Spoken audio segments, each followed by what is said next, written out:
Salut à tous. Alors je fais une vidéo rapide par rapport à la review que j'ai fait, que j'ai posté hier. J'ai oublié quelques détails.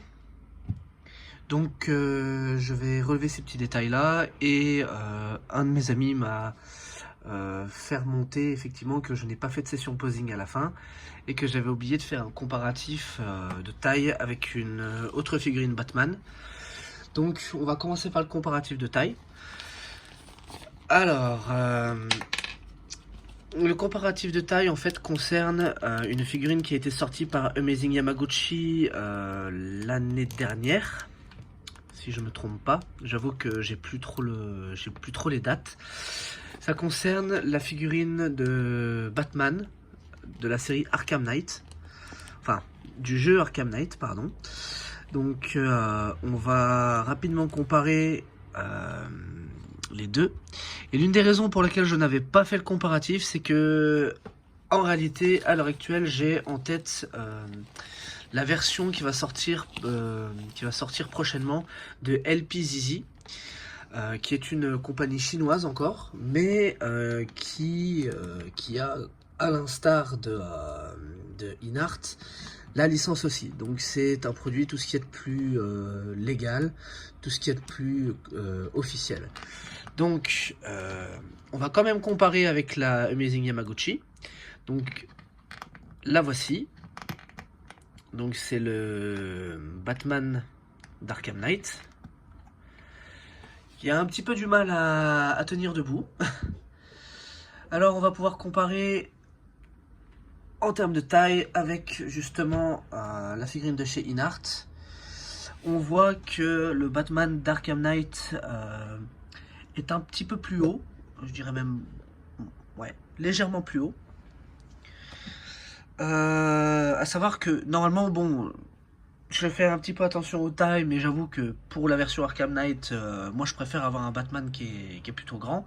Normalement, Christian Bale et le Batman de Arkham Knight sont supposés faire à peu près la même taille. Bon après, comme dit, c'est pas trop problématique pour moi, parce que pour moi, le Batman de la série Arkham est supposé être plutôt grand. Après, évidemment, on peut jouer sur la taille en changeant l'articulation au niveau des jambes, ici, pour avoir quelque chose de plus correct.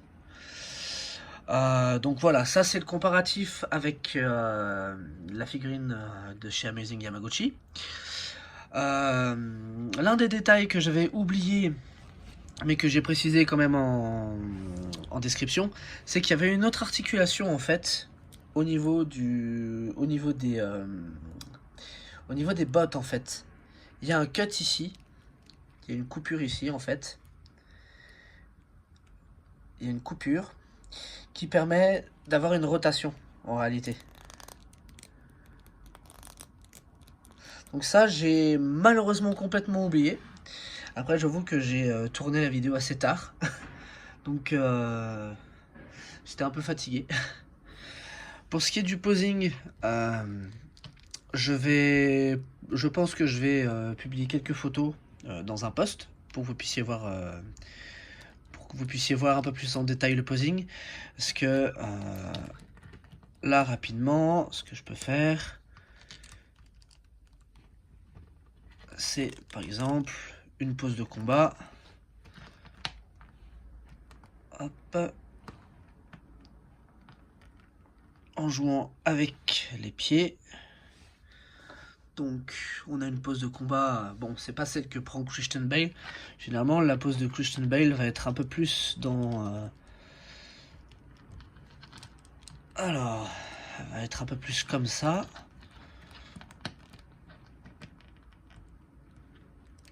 Dans ce genre là.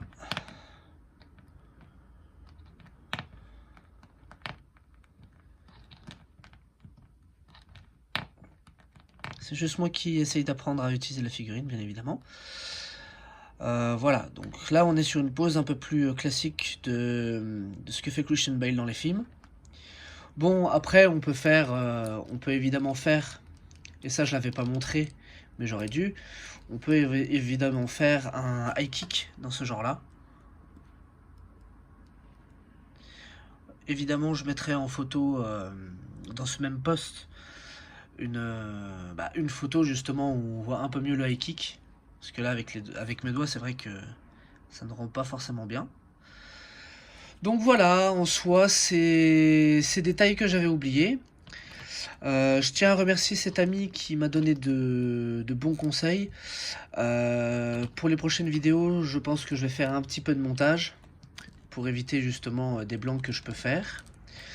Et dans tous les cas, la prochaine vidéo va concerner des figurines de Saint Seiya. Donc voici la boîte. Je me permets. Voilà, donc voici la boîte. C'est une figurine à monter, c'est un modèle kit, mais j'en parlerai plus dans une prochaine vidéo que je tournerai d'ici quelques jours et que je posterai sur la chaîne. Ciao ciao!